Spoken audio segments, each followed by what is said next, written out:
রাখতে পারো, রোজার জন্য আমি তোমাদেরকে মুত্তাকি বানিয়ে দিব, পরহেজগার বানিয়ে দিব, আল্লাহওয়ালা বানিয়ে দিব। যেই মুত্তাকি হলে দুনিয়াতে গয়বি মদদ পাওয়া যায়, আসমান জমিনের রহমতের দরজা খুলে যায়, বরকতের দরজা খুলে যায়, শান্তির দরজা খুলে যায়। আখিরাতে তাদের জন্য 2টি জান্নাতের নিয়ামত দান করা হয়।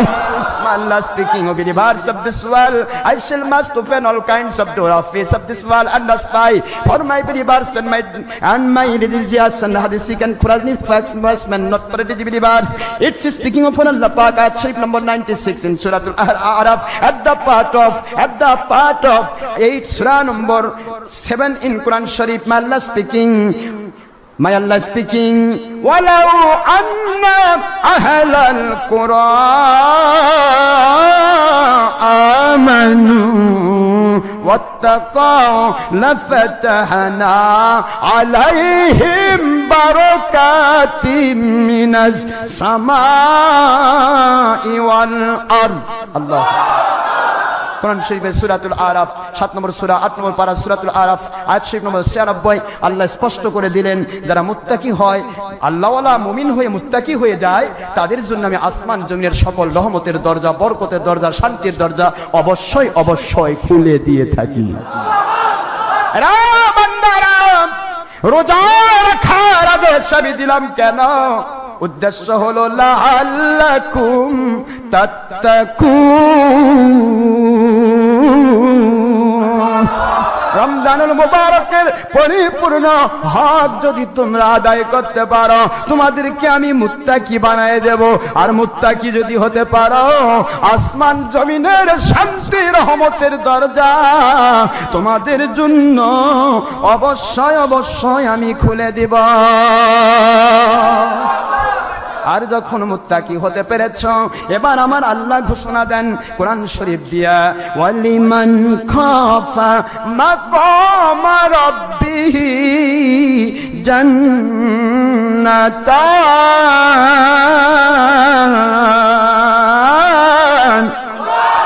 ফাবিআইয়ি আলাই রাব্বিকুমা তুকাযযিবান। দুনিয়ার মুসলমানেরা যখন মুত্তাকি হয়ে গেছো, আল্লাহর ভয় আছে বলে তোমার বাড়িতে ভরা খাবার থাকতেও ছিটকেনি মেরে খিল মেরে খেলে কেউ দেখবে না, আল্লাহ দেখবেন, এই ভয়ে তুমি খেলে না। পানির থাল তলদেশে ডুব দিয়া তোমার পানির তৃষ্ণা মিটাতে পারতে, কিন্তু ওখানে দুনিয়ার রাজা বাদশা দেখবে না, দুনিয়ার প্রশাসন দেখবে না, মৌলবি মুন্সি দেখবে না, আমি আল্লাহ রাব্বুল আলামিন দেখব। এই জন্য তুমি পানির অথাল তলদেশে পানি পান করে তৃষ্ণা নিবারণ করতে পারলে না।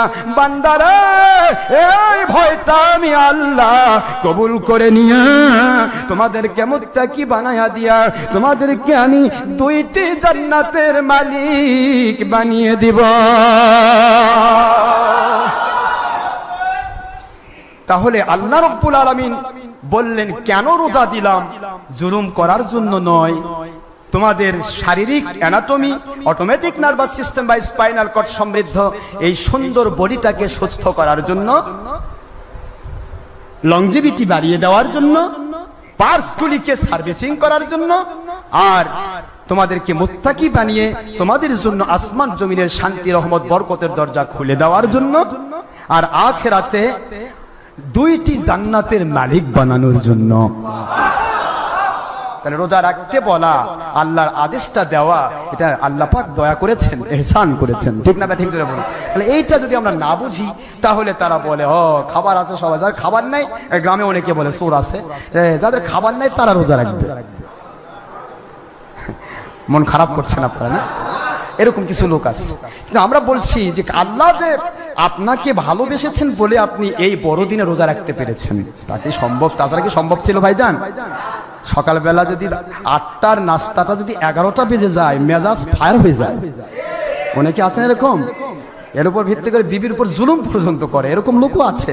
এই 8টার সময় নাস্তা হওয়ার কথা, সে নাস্তা তুমি ব্রেকফাস্ট দিচ্ছ 11টার সময়, মেজাজ খারাপ করে ফেলে, ওর ভিতরে জ্বলে যাচ্ছে, পানির তৃষ্ণায় ক্ষুধা পিপাসায় সে হয়রান হয়ে যায়। আমার মালিক বলেন, একটু কি চিন্তা করেছো? তুমি রোজার নিয়ত করেছো, বিশাল বড় ডে। জার্মানিতে এখন দিন হচ্ছে 19 ঘন্টা, 19 ঘন্টা দিন, বাংলাদেশে 14 ঘন্টা। এই 14 ঘন্টা দিন খেয়েছো কখন? হয়তোবা তুমি সেই আগারাতে খেয়েছো, পিছন রাতে খাওয়ার সময় পাওনি, উঠে গেল, বেলা উঠে গেছে, নামাজের সময় তাই ফজর নামাজের সময় হয়ে গেছে, খেতে পারলে না। আমার উপর নির্ভরশীল হয়ে নিয়ত করে ফেললে, বান্দা আমি আল্লাহ কুদরতি ক্যালোরি তোমার মধ্যে ঢুকাই দেই, কুদরতি ক্যালোরি ঢুকে দেয় বলে সকালবেলার নাস্তা 8টার জায়গায় 11টা হলে তোমার মেজাজ খারাপ হয়, কিন্তু সেই আগের রাত্রে সন্ধ্যায় খেয়েছো, শেষ রাতেও খাওয়ার সুযোগ পাও নাই, তবুও তোমার মেজাজ খারাপ হয় না। আমার মালিক বলেন, আমি তোমাদেরকে সহজ করে, তুমি চেষ্টা করো এভাবে যে কোনো জিনিস, আমি শুধু রোজা নয়, একটা বান্দা যে কোনো নেক আমল করার চেষ্টা করুক, আল্লাহ বলেন আমি তাকে কঠিন জিনিসটা পানির মতো সহজ করে দেব। এই সহজীকরণটা আল্লাহ করে দিচ্ছে।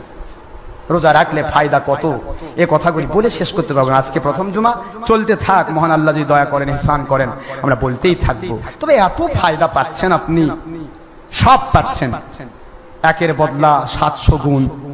একটা নফল একটা ফরজের সমান, আর একটা ফরজ 700 ফরজের সমান। সুবহানাল্লাহ পড়বেন না? এত মর্যাদা পাচ্ছেন। সবকিছুর মূলে থাকতে হবে ইমানের চাকরি। থাকতে হবে কিসের চাকরি? ইমানের চাকরি। আপনার চাকরি আছে, 2 মাস রেস্টে আছেন, বেতন ঠিকই আসবে। চাকরি নেই, আপনি 8 ঘন্টার জায়গায় 24 ঘন্টা ডিউটি করছেন। এলাকাবাসী আপনার ওই ডিপার্টমেন্টের কর্মচারী কর্মকর্তারা মেজাজ খারাপ করতেছে, ভাই আপনি কেন বিরক্ত করবে, আসেন, আপনার চাকরি নাই, ডিউটি করে লাভ আছে, আপনি তো বেতন পাবেন না। কথা বলেন না কেন? নামাজ, রোজা, হজ, যাকাত সবকিছু ডিউটি। কি জোরে বলুন? ডিউটি। আল্লাহর অর্ডার, বান্দারটা ডিউটি। সুবহানাল্লাহ পড়বেন না? কখন? যখন আপনার ইমানের চাকরি আছে। ইমানটা কি? আমার আল্লাহ এক কথায় বললেন, আমার নবীকে জীবনের চাইতে বেশি ভালোবাসা। নবীকে জীবনের চাইতে বেশি ভালোবাসা দেওয়ার নাম হলো ইমান। সেই ইমান যদি আপনার থাকে, আপনার নামাজ, রোজা, হজ, যাকাত, আমি বারবার বলি, 1 থেকে 700 গুণ বেড়ে যাবে। কিন্তু ইমান, নবীর প্রেম যদি না থাকে, নবীকে আমাদের মতো বলেছেন, অথবা যেই মুন্সি বলে তার সাথে আপনি কানেকশন লেগেছেন। চোরের সাথে কানেকশন রাখলে সে চোর হয়, ডাকাতের সাথে কানেকশন রাখলে সে ডাকাত হয়, শয়তানের সাথে কানেকশন রাখলে সে শয়তান হয়। যেই মুন্সি নবীকে আমাদের মতো বলেন বেঈমান হচ্ছে, আপনি তার নিংটি ধরে ঘুরতেছেন। আপনি নিজে হয়তো নয়, কিন্তু তার তো নিংটি ধরেছেন। আল্লাহর হাবিব বলেছেন, পৃথিবীতে যার সাথে যার মহব্বত হয় তার সাথে তার হাসর হয়। শয়তানের সাথে মহব্বত করলে শয়তানের সাথে হাসর হবে, শয়তান জাহান্নামে যাবে, আপনি জান্নাতে যাবেন। কথা কি বোঝেন না আপনারা? নবীকে আমাদের মতো বলছে, বড় ভাইয়ের মতো বলছে, মাটির মানুষ বলছে। নবী পাক সাল্লাল্লাহু আলাইহি ওয়াসাল্লাম মিলাদ কিয়ামের দুশমনি করছে। নবীজি পাক সাল্লাল্লাহু আলাইহি ওয়াসাল্লাম তিনি এমন এক ব্যক্তি যিনি দুনিয়ার কোন জিনিস বাদ রাখেন নাই। আল ইয়াউমা আকমালতু লাকুম দীনাকুম ওয়া আতমামতু আলাইকুম নিহমাতি ওয়া রাদিতু লাকুম ইসলামাদ দীনা। কোরআন শরীফের সূরাতুল আপনার মায়েদা শরীফ খুললেই পাবেন 5 নম্বর সূরা 6 নম্বর পারা, সূরাতুল মায়েদা 3 নম্বর আয়াত শরীফ মাদানিয়া। আল্লাহ বললেন, আমি আমার নবীর উপরে ইসলামটাকে এত পরিপূর্ণ করলাম, কিয়ামত পর্যন্ত নতুন কোন মতের প্রয়োজন